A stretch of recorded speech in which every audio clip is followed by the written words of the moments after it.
Hey everyone, welcome back to ASM Track Tips. My name is Tomo and today we're going over Summit Point Raceway.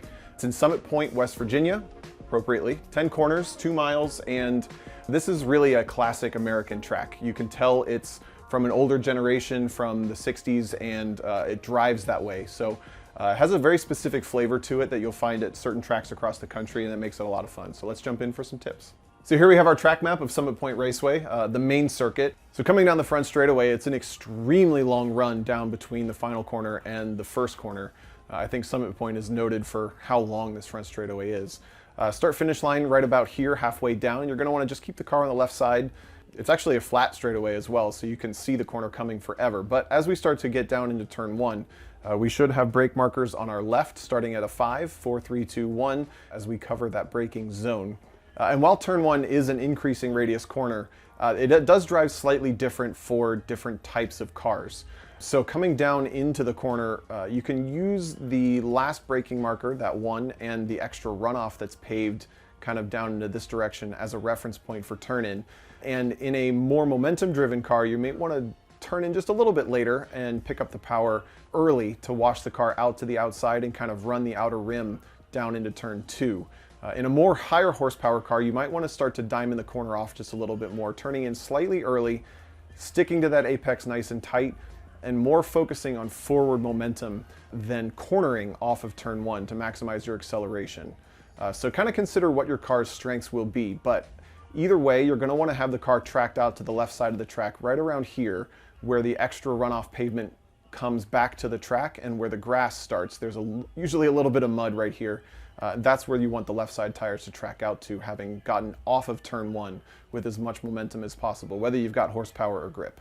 Now coming out of turn 2, this is just an acceleration zone getting us up towards turn 3. You're going to want to gently bring the car over to the right side of the track, coming down into the braking zone for turn 3. And right about here where my marker is the first of multiple access roads that are going to be on your right. And I find that to be a very good reference point for timing my braking, because otherwise there are no brake markers coming into turn 3. So turn 3 is a little bit tricky. It is uphill as you get into it, and it also pinches you off on the exit. As you can see, it kind of bends off this direction before finally getting direction in this way. So it pinches your exit right at the point where you're going to want to be feeding power and tracking out. And because it is uphill, it does bait you into turning in a little earlier than you should and trying to turn in and barely keep the car on the track at exit.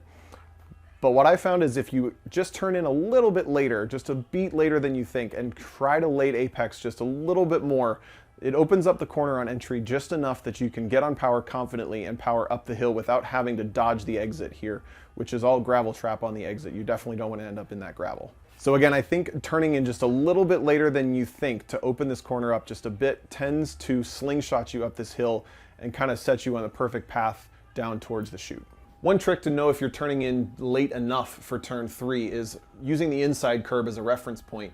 The curb on the inside starts about here and will carry one arc to about the midpoint here, and then changes arcs and will finish off on the inside there.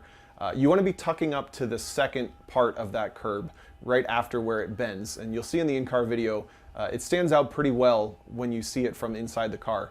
As long as you're parallel to the second part of that curb and not the first, you're turning in late enough and getting a good run out. So now we're powering out of turn 3 down towards the chute. We're going to want to work our car across the track towards the left side. And you'll note on the left side of the track there is a white painted line with maybe an extra quarter car width to the outside of that. And I'm going to use that bit of pavement as a reference point as I come over the crest for the chute. That pavement will go away right about here. And that's a good reference point, once again, for timing on turning in for the chute, because there's not a great reference point for when to turn in. Now the goal with the chute is to maximize your speed through the corner and get to the brakes for turn 5 as early as possible. This is not a corner you brake hard for and set up for. It's not a corner that you need to prioritize acceleration out of. It's literally part of this straightaway, but it's just annoyingly something you have to slow down a little bit for in the middle of the straightaway. So coming down towards the chute on the left side of the track, we're going to time our braking just enough that we can kind of balance the car on the way in, pick up maintenance throttle, and carry our speed through turn 4 as much as we possibly can through this chute.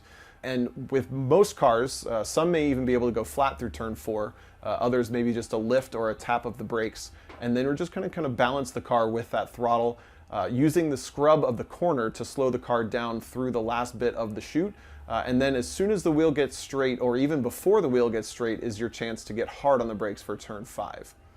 Now, if you execute turn 4 really well, you're going to end up on the left side of the track for turn 5, and that's actually ideal because turn 5 also has no place to accelerate to after it. So you do not need to set up at all for turn 5. It's okay to let the car end up on the left side of the track and then get your braking done just kind of driving down towards the apex curb at turn 5.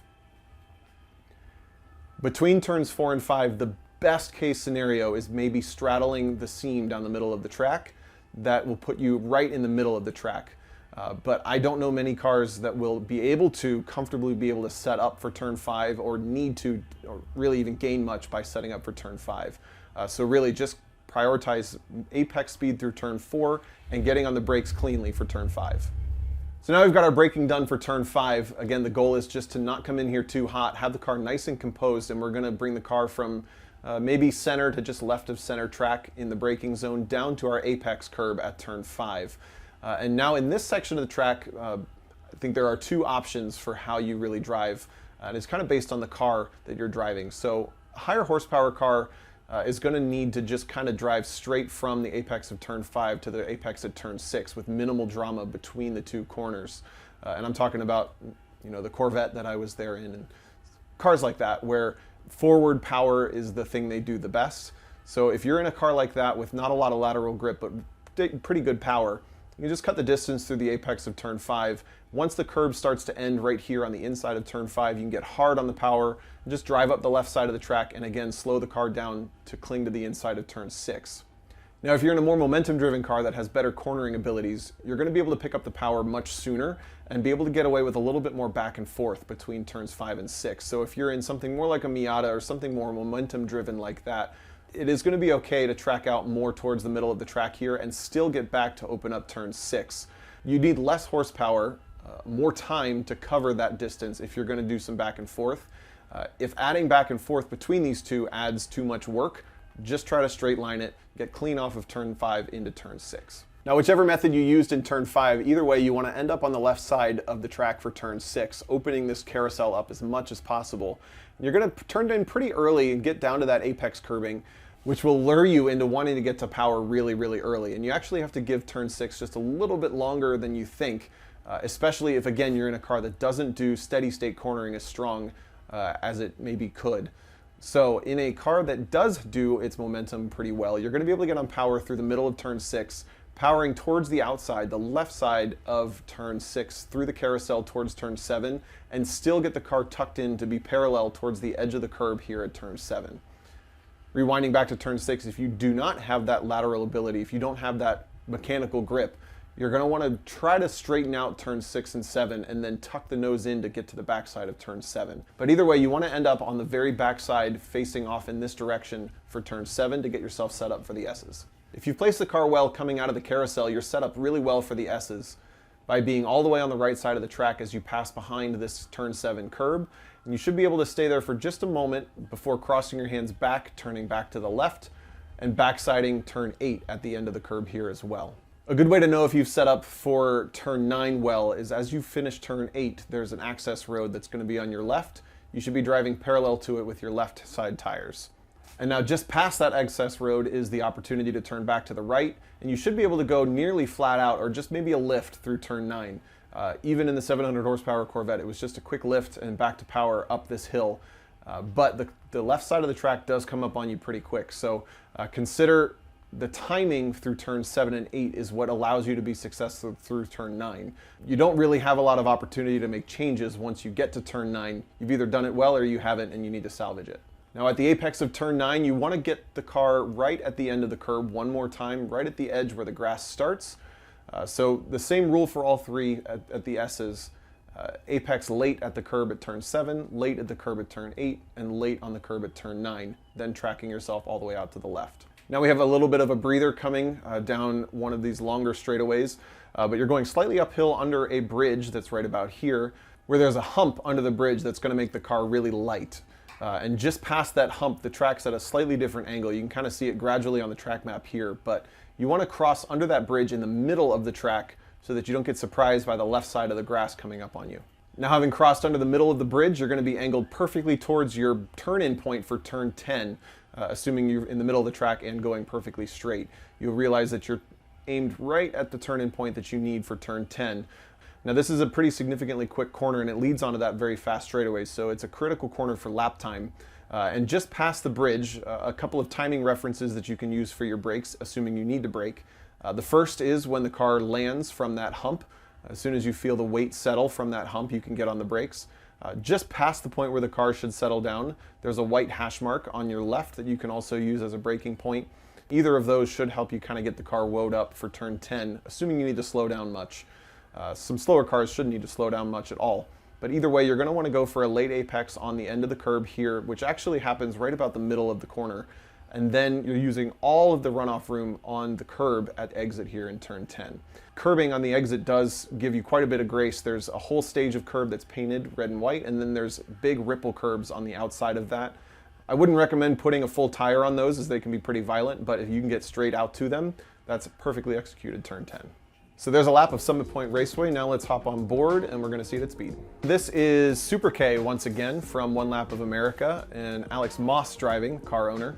But it's about 400 horsepower, lots of aero, proper time attack car with a dual clutch transmission. So this thing's pretty beastly, and it's going to drive a very momentum driven lap here at Summit Point.